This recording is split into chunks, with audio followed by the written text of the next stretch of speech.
avoir pour but de parler donc des encadrements, des écarts relatifs et des précisions relatives, donc à l'aide des incertitudes. Donc, premièrement, donc quand nous avons obtenu donc le résultat d'une mesure et que nous l'avons mis sous la forme grand M égale petit m plus delta m, où delta m est donc l'incertitude, petit m est donc ici la valeur mesurée. Donc ainsi nous pouvons affirmer que le résultat de la mesure est compris entre petit m moins l'incertitude delta m et petit m plus delta m. Donc par exemple ici, donc sur ce résultat qui est égal à une résistance qui est égale à 100,3 plus ou moins 0,8 ohms. Donc déjà nous remarquons que cette incertitude est bien écrite puisque le dernier chiffre de l'incertitude, le 8, porte bien donc lui sur le dernier chiffre de la valeur mesurée, ici le 3. Donc, nous obtenons avec l'encadrement R inférieur ou égal, donc ici à 100,3 plus 0,8 et ici donc supérieur à 100,3 moins 0,8. Donc cela donne R inférieur ou égal à 101,1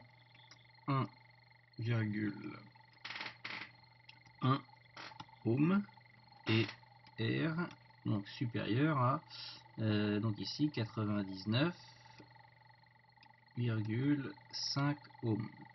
Donc si nous obtenons un résultat mis sous cette forme là, cela veut dire que les valeurs obtenues donc sont comprises entre 99,5 ohm et 101,1 ohm, donc en tenant compte des erreurs expérimentales. Donc ensuite, nous pouvons définir ce que nous appelons donc la précision relative. Donc on définit la précision relative ou incertitude relative comme le rapport qui est delta m sur m.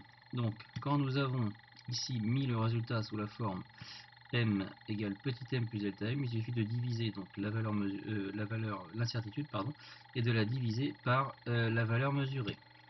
Donc dans ce cas-là, par exemple, si nous obtenons le résultat que nous prenons le même, 100,3 plus ou moins 0,8 ohm, dans ce cas-là, donc l'incertitude relative serait égale à 0,8 l'incertitude divisé par 100,3 la valeur mesurée.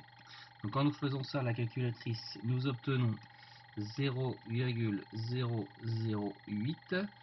Donc si nous voulons le multiplier et l'obtenir, donner le résultat en pourcentage, nous multiplions par 100 et donc nous obtenons ici 0,8%. Donc pour passer de là à là, j'ai juste fait fois 100. Dernière chose, donc l'écart relatif quand nous avons une valeur de référence par exemple. Donc ici on est en dehors des incertitudes, mais donc ça serait par exemple pour un dosage où sur une bouteille il y a marqué donc une concentration massique par exemple de 62 mg par litre. Nous avons fait donc un dosage, nous avons trouvé expérimentalement 60,8 mg par litre. Donc on peut définir dans ce cas-là l'écart relatif qui est la valeur absolue de l'écart entre la valeur mesurée et la valeur de référence. Et bien sûr, nous divisons par la valeur de référence. Ce résultat peut être donné en pourcentage, il suffit de multiplier par 100 le résultat.